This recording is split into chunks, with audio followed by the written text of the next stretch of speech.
Saudações alvinegras, meu nome é Celcinho, esse aqui é o nosso canal Botafogo Sem Mimimi. Eu já te peço, se inscreve no nosso canal, ativa o sininho da notificação e compartilha os nossos vídeos e dá like, muito like, like é a linguagem do YouTube, e assim nosso canal vai ter aquele crescimento.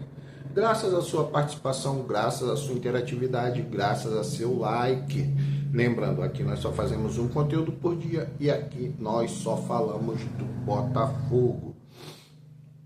Hoje é segunda-feira, dia 5 de abril. 5 de abril e nós estamos aqui para mais um vídeo, para dar continuidade aos nossos vídeos. Mais uma vez, eu peço a você desculpas, porque ontem eu não coloquei no YouTube, eu fiz o vídeo, mas não coloquei no YouTube o vídeo pós-jogo, né? Eu fiz o vídeo, mas até minha mulher comentou comigo: pô, você está fazendo vídeo, você está muito nervoso. Realmente.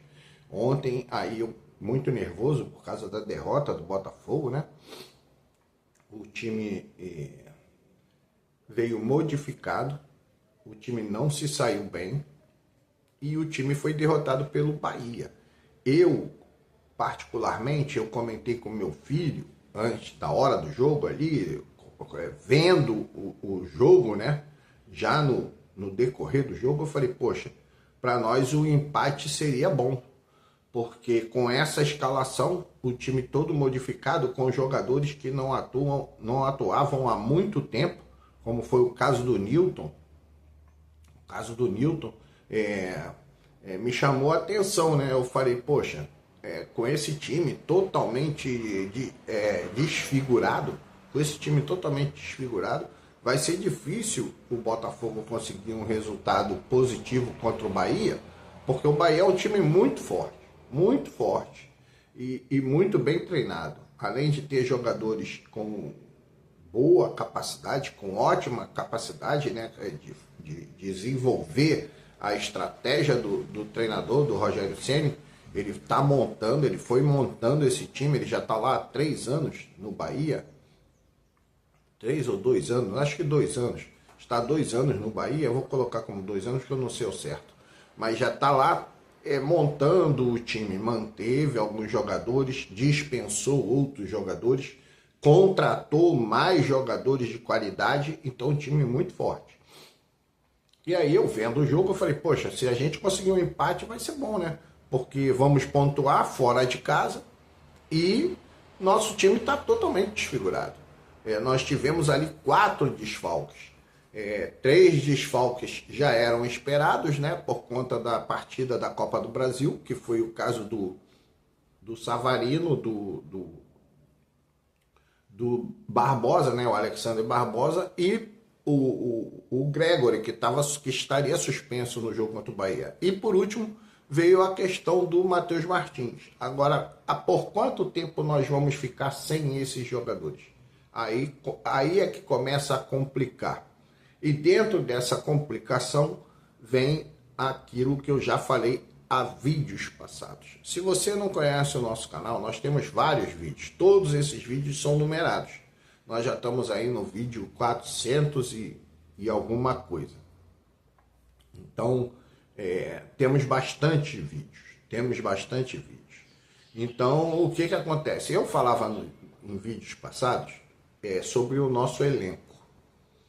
E aí o pessoal, poxa, o time do Botafogo é bom. Eu lembro que ainda do time de 2023, né? 2024, no ano passado eu falava, o Botafogo precisa dispensar pelo menos 17 jogadores que constam como relacionados no elenco. Quem eram esses jogadores?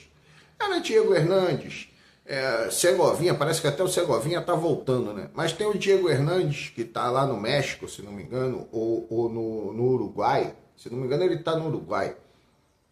Diego Hernandes, era Jacob Montes, era Eduardo, Tietê, todos esses jogadores aí que o Botafogo foi dispensando pelo caminho, Felipe Sampaio, todos esses jogadores eu colocava como sendo necessário o Botafogo dispensar por um motivo. Qual era o motivo? Qual a minha percepção do elenco do Botafogo?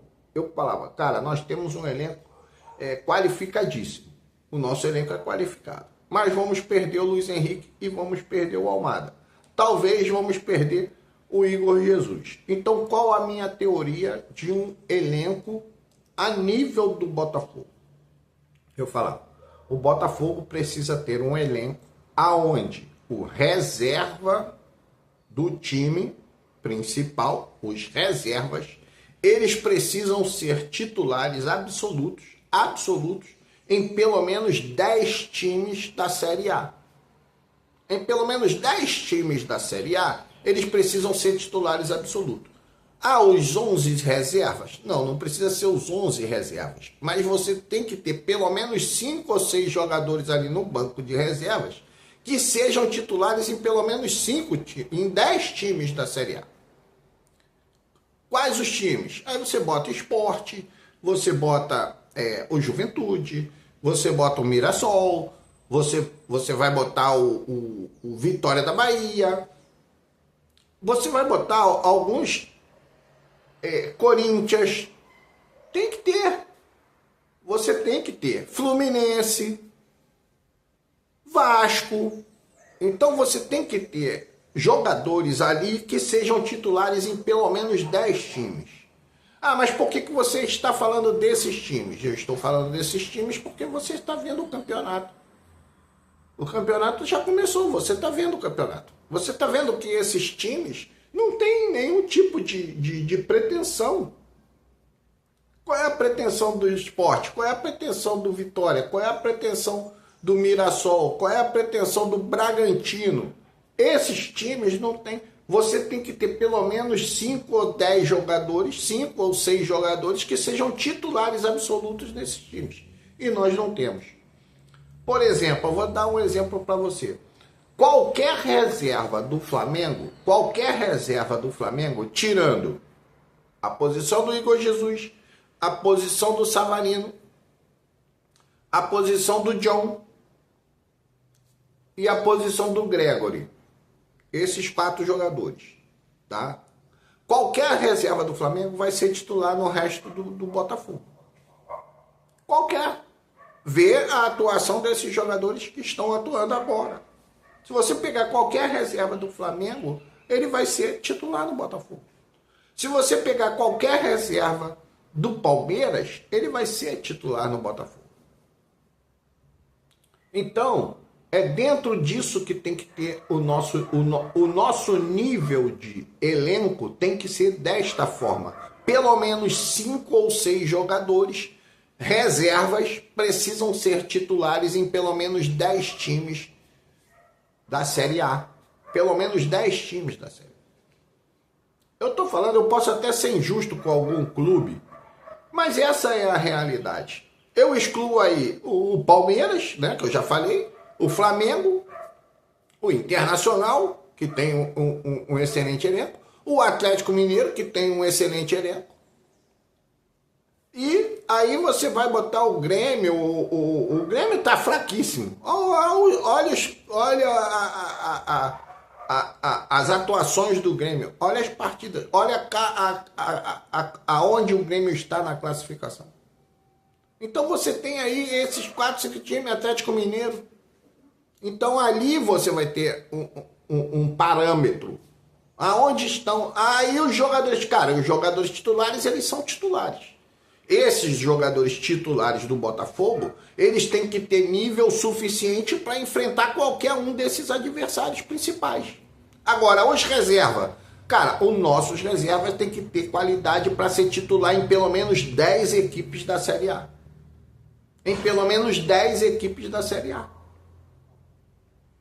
Então, é essa a dificuldade do Botafogo. Eu espero que o John Textor, que é o principal culpado dessa situação que o Botafogo está, que ele consiga contratar pelo menos os jogadores que sejam capazes de assumir a titularidade. Temos que ter 2 pontas, ponta esquerda e ponta direita, titular. Temos que ter um camisa 10 titular para fazer ali aquela base com o Savarino, com o Marlon Freitas e com o Gregory, para fazer aquela base, aquela sustentação do meio campo. E precisamos até de mais um zagueiro. Na lateral nós estamos bem servidos, mas dois pontas, um camisa 10. Assim, em um camisa 9, eu troco até um zagueiro por um camisa 9 de qualidade, nós vamos precisar. Essa é a análise do nosso elenco. O nosso elenco não é hoje qualificado para enfrentar os principais clubes do futebol brasileiro. E os nossos reservas, muito menos. Aí o que você vai ter? Aí você vai ter o Arthur na reserva, você vai ter o Matheus Martins na reserva, você vai ter o Jefinho na reserva, você vai ter o Santiago Rodrigues na reserva. Aí você começa a ter um nível de banco de reservas razoável, né? Então, essa é a análise do nosso elenco. Desculpa mais uma vez, eu não fiz o vídeo pós-jogo, porque eu estava muito nervoso, a minha voz estava muito alterada no vídeo e a minha esposa até me chamou a atenção. Você está muito nervoso, você está fazendo vídeo alterado. Aí, porque já falei do técnico, já falei dos jogadores, aí já falei do John Textor e aí não deu bom, deu ruim. Por quê? Porque eu sou torcedor igual a você, eu penso igual a você.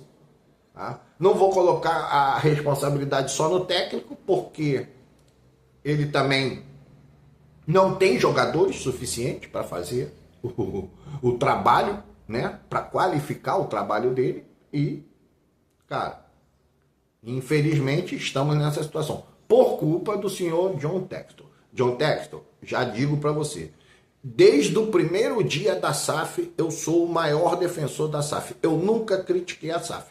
Mas dentro desse planejamento que você fez, você é o maior culpado ou até mesmo o único culpado. Observa só, eu também falei isso em vídeos passados, ok? Você poderia contratar o técnico em janeiro e dizer para o técnico, cara, esquece Campeonato Carioca, esquece a Recopa, esquece a Supercopa, trabalha somente o time, vai trabalhando o time. Nos campeonatos aí você bota aí meia boca, meia bomba, não tem problema nenhum, mas vai fazendo o seu trabalho. Aí o técnico teria 3, 4 meses trabalhando, né? Mostrando a necessidade de contratações, e aí você iria fazer o trabalho correto. Mas você deixou para abril, né? Disse que o campeonato só começava em abril. Em abril foi tarde, que você contratou o técnico praticamente no final de março, né? Início de abril. E agora nós estamos em maio nessa situação, graças a você. Falta do planejamento. Isso aí, todo mundo, toda a mídia diz a mesma coisa, 100%. Eu não sou 1%, não sou meio por cento, não sou nada. Eu sou 100% junto com o pessoal da mídia, ok? Então é isso aí. Um grande abraço, saudações alvinegras.